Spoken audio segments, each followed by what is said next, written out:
"Can I play for food?" They laughed at the homeless girl, not knowing she's a piano prodigy. The heavy glass doors of the Grandview Symphony Hall seemed to push back against 12-year-old Maya Thompson's small hands.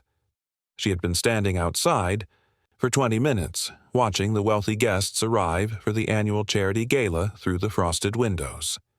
Their diamonds caught the light like fallen stars, their laughter floating through the December air like music she could never afford to hear. Maya's stomach growled, reminding her that she hadn't eaten since yesterday morning when the kind woman at the shelter had given her half a sandwich. Her worn sneakers had holes that let in the cold, and her oversized jacket, found in a donation box 3 weeks ago, hung on her thin frame like a tent.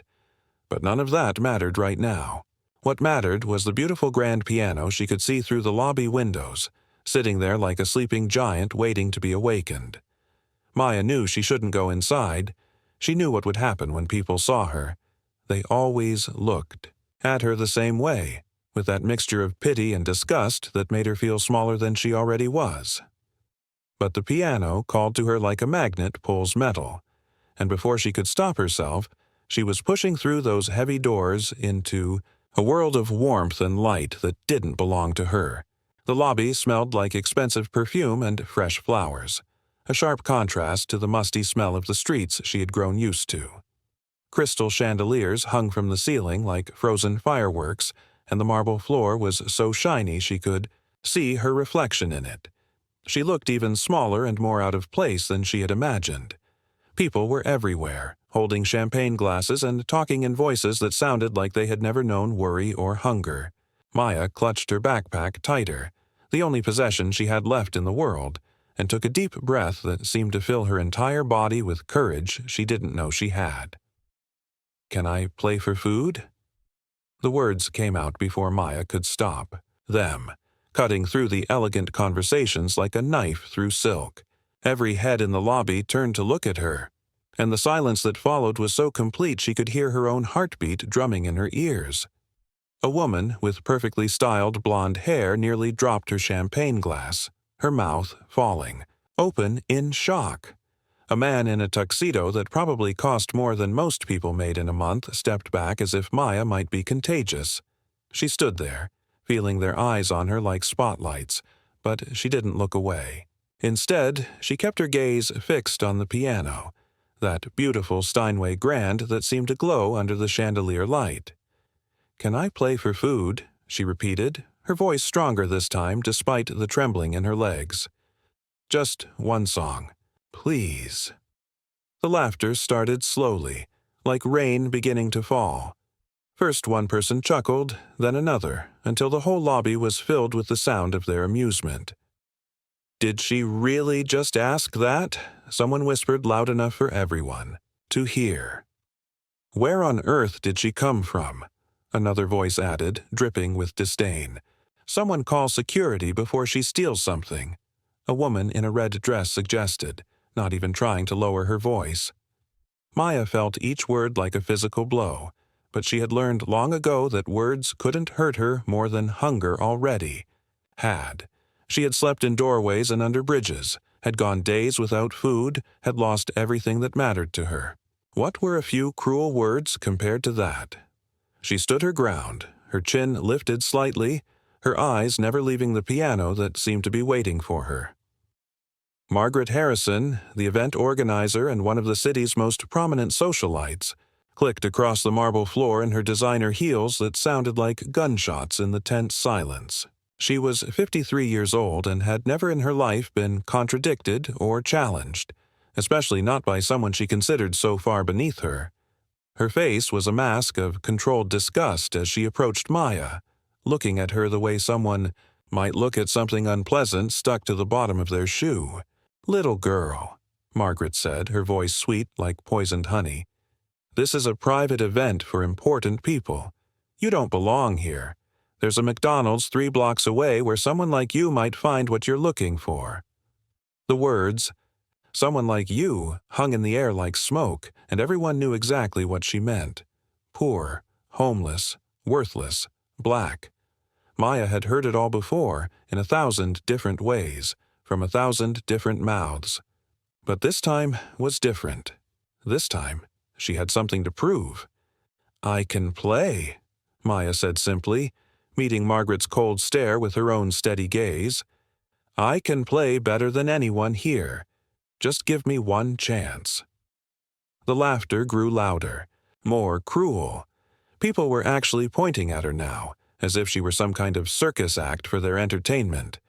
"She thinks she can play," a man shouted, slapping his knee. "What's next?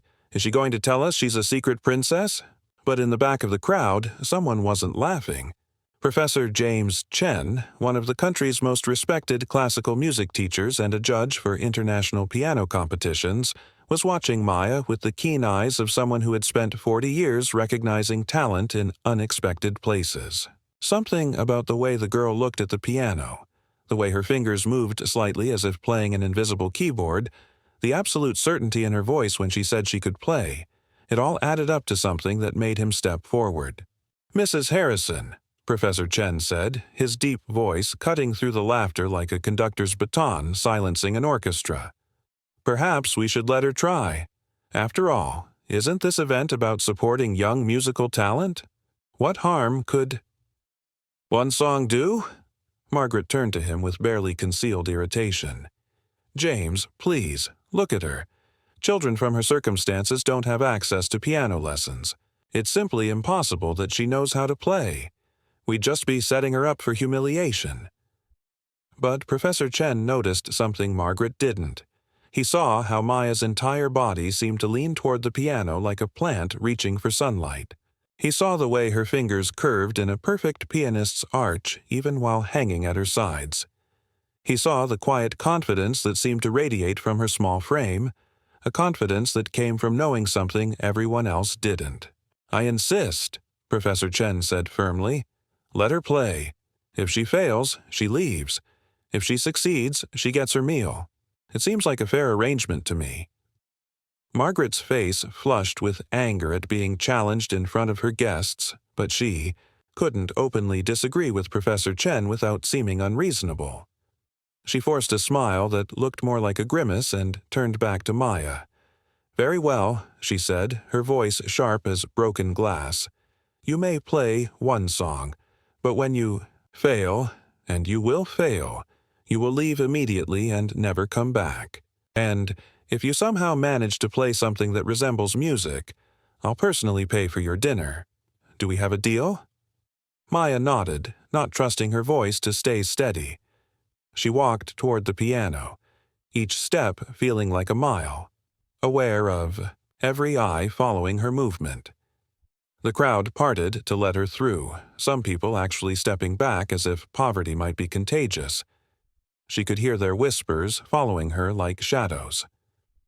"This is going to be embarrassing. Poor thing doesn't know what she's getting herself into. Someone should stop this before it goes too far." When Maya reached the piano bench, she set down her backpack carefully and sat down with movements that were both gentle and precise. She adjusted the bench height with the practiced ease of someone who had done it 1,000 times before, though no one in that room could have guessed where or when. As she placed her hands on the keys, feeling their cool smoothness under her fingertips for the first time in 6 months, memories flooded through her like water breaking through a dam. She remembered her mother, Sarah Thompson, sitting beside her on their old upright piano that took up half their tiny apartment. Her mother had been a music teacher at the local community center, never famous, never rich, but filled with more love for music than anyone Maya had ever known. "Music doesn't care where you come from, baby," her mother used to say, guiding Maya's small hands across the keys. "It doesn't care what you look like or how much money you have. All it cares about is what's in your heart." For 8 years, Maya had lived and breathed music. She woke up to the sound of her mother playing scales, fell asleep to Chopin nocturnes, and spent every free moment at that old piano, absorbing everything her mother could teach her. Sarah Thompson might not have been famous, but she had studied at Juilliard on a full scholarship before life and circumstances had taken her down a different path. She poured all that knowledge, all that passion into her daughter, creating a prodigy without even realizing it. When the cancer came, it took Sarah quickly, too quickly for goodbyes or final lessons. Within 3 months, Maya had lost her mother, her home, and her piano. The foster system had no place for a grieving girl who only wanted to play music, and she had run away after the 3rd home, preferring the uncertainty of the streets to the cruelty of strangers who didn't understand her grief. Maya took a deep breath and began to play. The first notes of Chopin's Ballade No. 1 in G minor floated through the hall like butterflies made of sound. It was a piece that most professional pianists approached with caution, a work of such technical difficulty and emotional complexity that it had broken many ambitious performers. But from Maya's fingers, it flowed like water, natural and effortless. The opening melody, gentle and questioning, filled the space with a beauty that made several people gasp involuntarily. Professor Chen took an involuntary step forward, his eyes wide with disbelief. The technique was flawless, but more than that, the interpretation was mature beyond anything a 12-year-old should be capable of. She wasn't just playing the notes, she was telling a story, painting emotions with sound. The hall had gone completely silent except for the music. Champagne glasses remained frozen halfway to lips, conversations died mid-sentence, and even the waiters stopped moving, transfixed by what they were witnessing. Maya's hands danced across the keys with a grace that seemed impossible for someone so young, navigating the treacherous passages of the piece as if she were taking a casual stroll through a familiar garden. The music built and swelled, filling every corner of the grand hall with its power. In the dramatic middle section, where the tempo increases and the technical demands become almost impossible, Maya's playing became even more confident. Her small hands stretched to reach intervals that should have been beyond her reach, her fingers flying across the keys in passages that would challenge any concert pianist. But it wasn't just the technical mastery that held everyone spellbound. It was the emotion she poured into every phrase, every note. The music spoke of loss and hope, of dreams deferred but not destroyed, of a spirit that refused to be broken no matter how hard life tried. Margaret Harrison stood frozen, her face pale as paper. This wasn't supposed to happen. This dirty, homeless child wasn't supposed to be able to do this. Everything Margaret believed about the world, about who deserved what, about the natural order of things was crumbling with each perfect note that filled the air.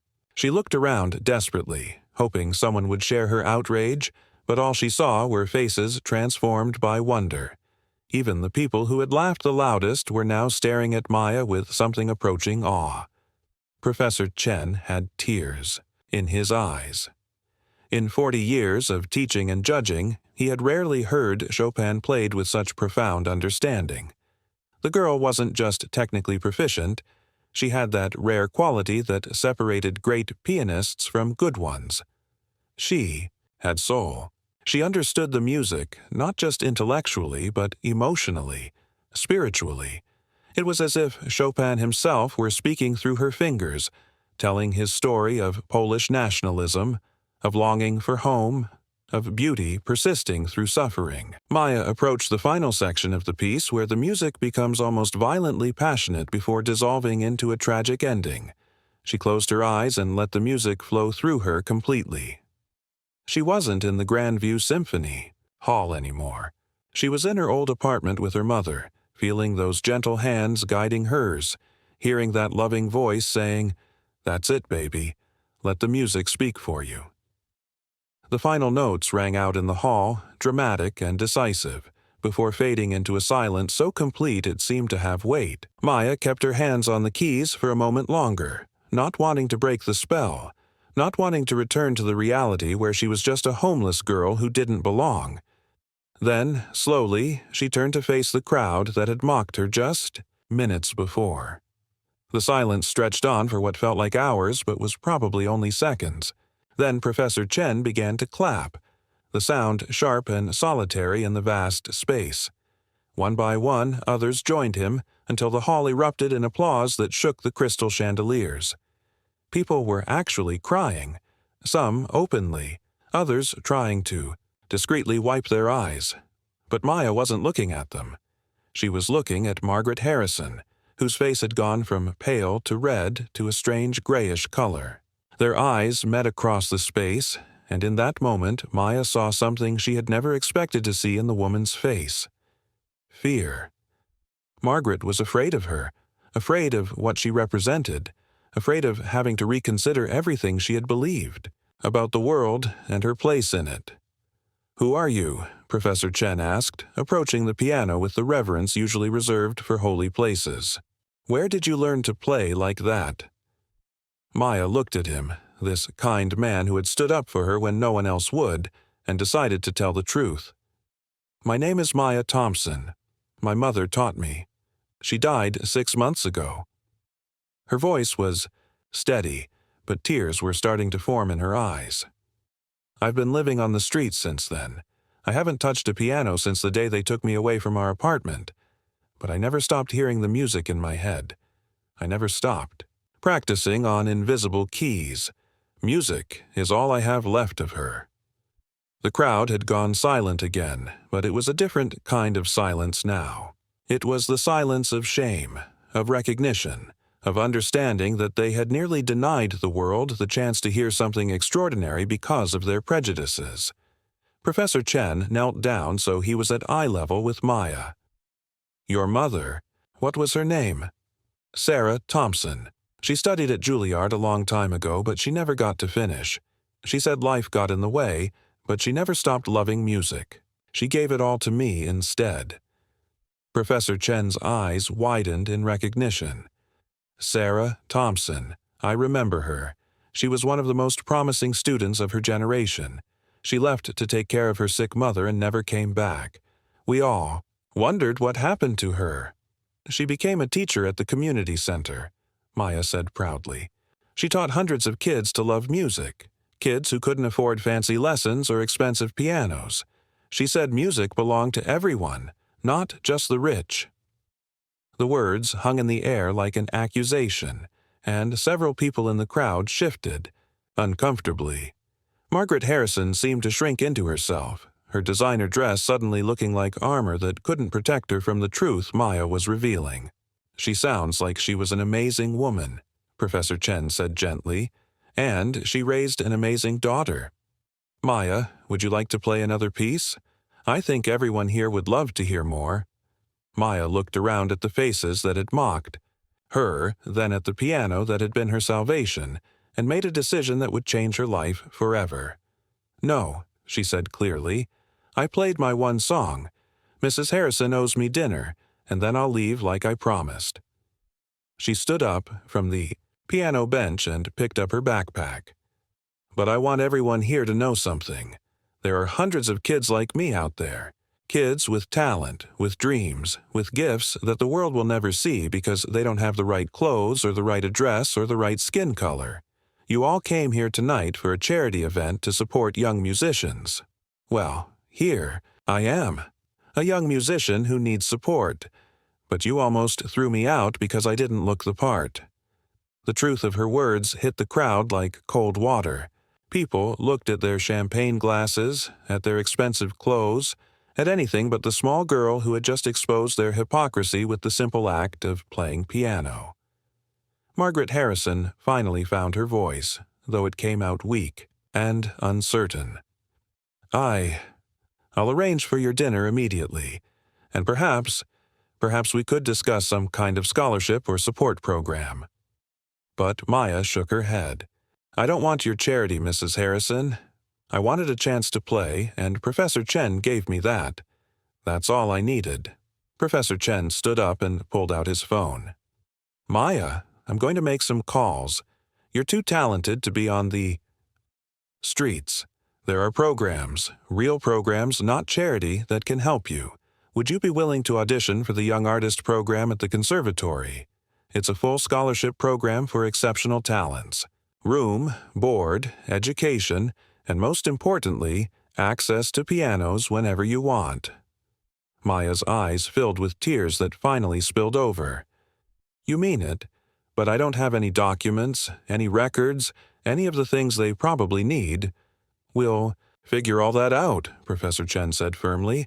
"Talent like yours doesn't come along often. It would be a crime to let it go to waste because of paperwork."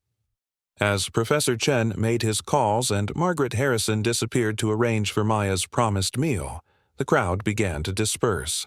But not before many of them approached Maya.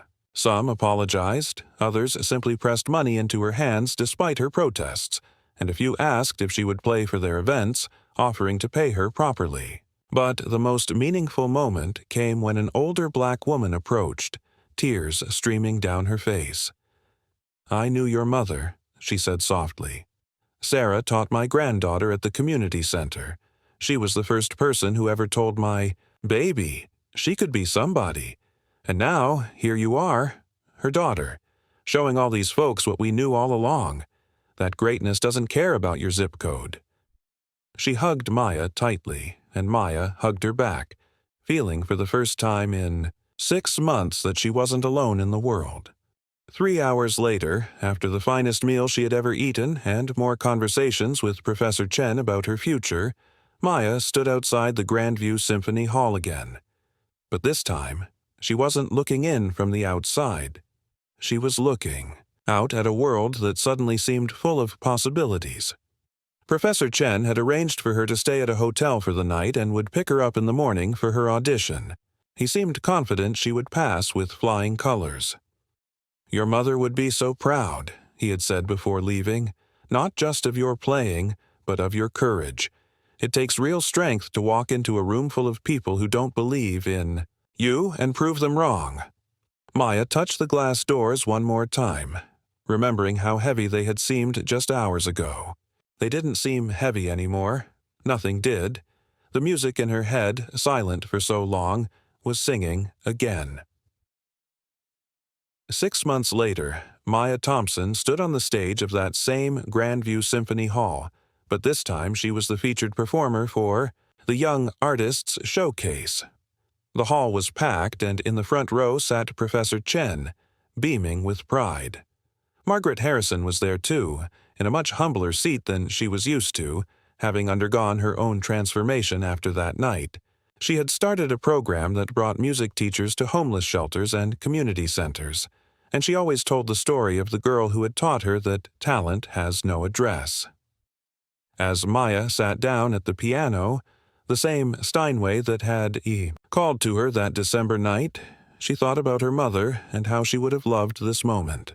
Not because her daughter was performing in a famous hall, but because she was sharing her gift with the world, proving what Sarah Thompson had always known, that music belongs to everyone. "This first piece," Maya announced to the audience, "is dedicated to my mother, Sarah Thompson, who taught me that music doesn't care where you come from. It only cares what's in your heart. And to all the kids out there who think they don't belong in places like this, I want you to know something. You do belong. Your dreams matter. Your talent matters. You matter." She began to play, and the music that filled the hall was different from 6 months ago. It still had all the technical brilliance, all the emotional depth, but now it had something more. It had hope. It had the sound of someone who had found her place in the world, not by changing who she was, but by having the courage to show it. The program notes for that concert included a line that Professor Chen had insisted on adding: "Maya Thompson, age 13, student at the Conservatory Young Artists Program. First discovered when she asked, 'Can I play for food?' at a charity gala, not knowing she would feed the souls of everyone who heard her." It became a famous story in music circles, how a homeless girl had walked into a room full of the city's elite and taught them all a lesson about judgment, talent, and the dangerous assumptions we make about people based on how they look. But for Maya, it was simpler than that. She had been hungry, she had seen a piano, and she had asked to play. The rest was just music doing what music always does, breaking down barriers that should never have existed in the first place. Years later, when Maya Thompson became one of the most celebrated pianists of her generation, she always made sure to perform free concerts at homeless shelters and community centers. She would tell the kids there, kids who reminded her of herself, that their circumstances didn't define their potential. She would sit them down at whatever piano was available, place their hands on the keys, and say the same words her mother had said to her all those years ago. Music doesn't care where you come from. It doesn't care what you look like or how much money you have. All it cares about is what's in your heart. So play from your heart, and the world will have no choice but to listen. And in the end, that's exactly what happened. The girl who had asked, "Can I play for food?" had shown the world that sometimes the greatest gifts come in the most unexpected packages, and that talent, true talent, will always find a way to be heard. The laughter of those who had mocked her that night had long since faded, but the music she created would echo through generations, inspiring countless other young people to believe that they too deserved a chance to share their gifts with the world. Because Maya Thompson had proven that when you have music in your heart, no door is too heavy to push open, no crowd too proud to move, and no dream too big to achieve. All you need is the courage to ask for your chance and the strength to take it when it comes. The title of this story, Can I Play for Food? They laughed at the homeless girl, not knowing she's a piano prodigy, became more than just a headline. It became a reminder that we should never judge people by their appearance, that talent can bloom in the most unlikely places, and that sometimes the most powerful thing you can do is give someone a chance to show you who they really are.